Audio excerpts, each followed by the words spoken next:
حرام وہ ہے جس کا ثبوت یقین شرعی دلیل سے ہو، اس کا چھوڑنا ضروری اور باعث ثواب ہے، اور اس کا ایک مرتبہ بھی قصدن کرنے والا فاسق و جہنمی اور گناہ کبیرہ کا مرتکب ہے، اور اس کا انکار کرنے والا کافر ہے۔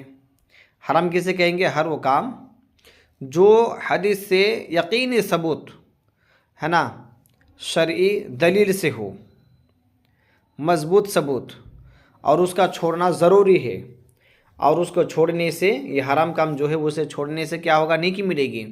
اور اگر کوئی جان بوجھ کر ایک بھی بار کرے گا تو وہ فاسق ہوگا، اس کے پیچھے نماز وغیرہ نہیں ہوگی، اور وہ جہنم کا حقدار ہوگا، اور وہ گناہ کبیرہ کیا اس نے۔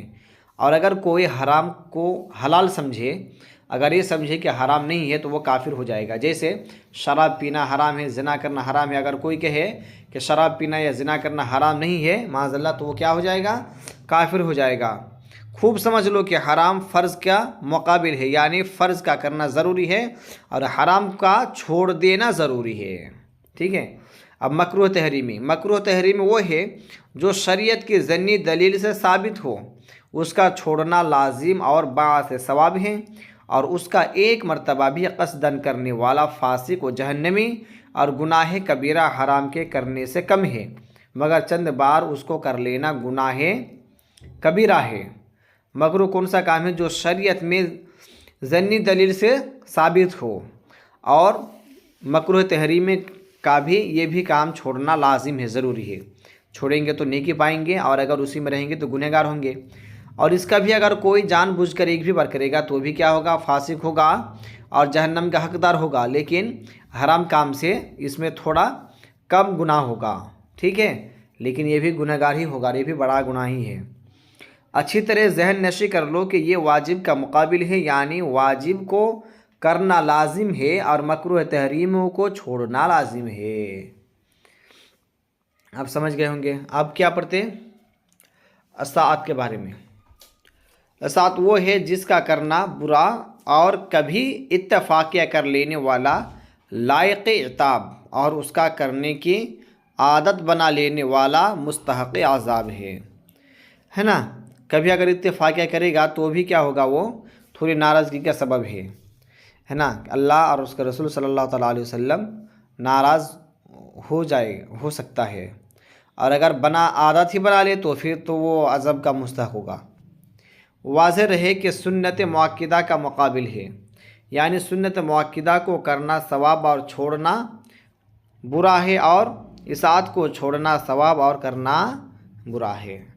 اب مکروہ تنزیہی وہ ہے جس کا کرنا شریعت کو پسند نہیں، مگر اس کے کرنے والے پر عذاب نہیں ہوگا، یہ سنت غیر مؤکدہ کے مقابل ہے۔ جس کا کرنا کیا ہے؟ شریعت کو پسند نہیں، لیکن اگر کر لے گا تو اس پر عذاب بھی نہیں ہوگا۔ خلاف اولا وہ ہے کہ اس کو چھوڑ دینا بہتر تھا، لیکن اگر کر لیا تو کوئی مضائقہ بھی نہیں، یہ مستحب کا مقابل ہے۔